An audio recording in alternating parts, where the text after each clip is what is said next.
1980 545 സീറ്റിൽ കോൺഗ്രസ് 353 സീറ്റ് നേടി. ജനതാ സഖ്യം 72 സീറ്റും ഇടതുപക്ഷം 54 സീറ്റും പ്രാദേശിക പാർട്ടികൾ 47 സീറ്റും സ്വതന്ത്രർ 19 സീറ്റും നേടി. അടിയന്തരാവസ്ഥയുടെ പാപക്കറകൾ പരിഹരിക്കാനായിരുന്നു ഇന്ദിര ശ്രമിച്ചത്. സിഖ് കലാപവും സുവർണക്ഷേത്രത്തിലെ ഓപ്പറേഷനും ഭിന്ദ്രൻവാലയുടെ വധവുമെല്ലാം ഇന്ദിരയ്ക്ക് ശത്രുക്കളെ സമ്മാനിച്ചു. അങ്ങനെയാണ് സ്വന്തം അംഗരക്ഷകരാൽ ഇന്ദിരാഗാന്ധി 1984 വധിക്കപ്പെടുന്നത്. ഇന്ദിരാഗാന്ധിയുടെ അപ്രതീക്ഷിത ദുരന്തത്തെ തുടർന്ന് രാഷ്ട്രീയത്തോട് അത്രയൊന്നും ആഭിമുഖ്യം കാട്ടാതിരുന്ന മകൻ രാജീവ് ഗാന്ധി പ്രധാനമന്ത്രി പദത്തിൽ എത്തുകയായിരുന്നു. 1984 514 സീറ്റിൽ കോൺഗ്രസിന് 404 സീറ്റാണ് ലഭിച്ചത്. ആന്ധ്രയിൽ ഇന്ദിരയുടെ മരണം വലിയ തരംഗം ഉയർത്തിയില്ല.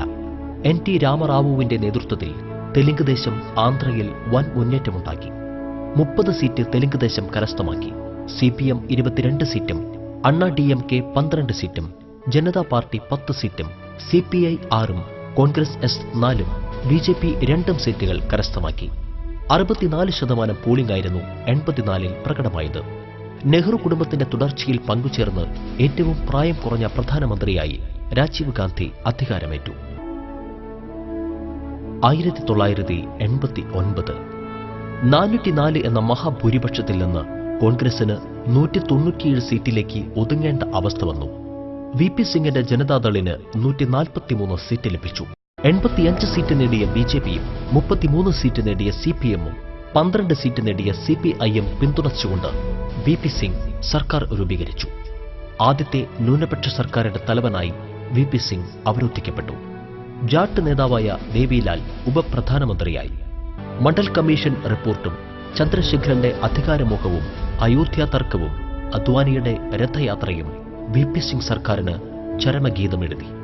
കോൺഗ്രസ് പിന്തുണയോടെ ചന്ദ്രശേഖരൻ പ്രധാനമന്ത്രിയായി അവരോധിക്കപ്പെട്ടു.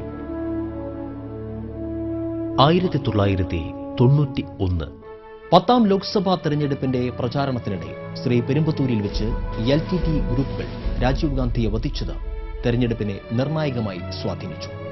കോൺഗ്രസിനെതിരെയുണ്ടായിരുന്ന വികാരം സഹതാപ തരംഗത്തിലേക്ക് വഴിമാറി. 545 സീറ്റിൽ സഹതാപ തരംഗത്തിന്റെ പിന്തുണയുണ്ടായിട്ടും 244 സീറ്റ് നേടാനേ കോൺഗ്രസിന് കഴിഞ്ഞു.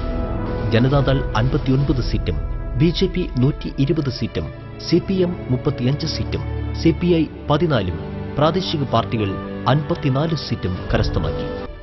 നരസിംഹറാവു പ്രധാനമന്ത്രിയായി സ്ഥാനമേറ്റെങ്കിലും മികച്ച പ്രതിച്ഛായ ഉണ്ടാക്കുന്നതിൽ പരാജയമായിരുന്നു.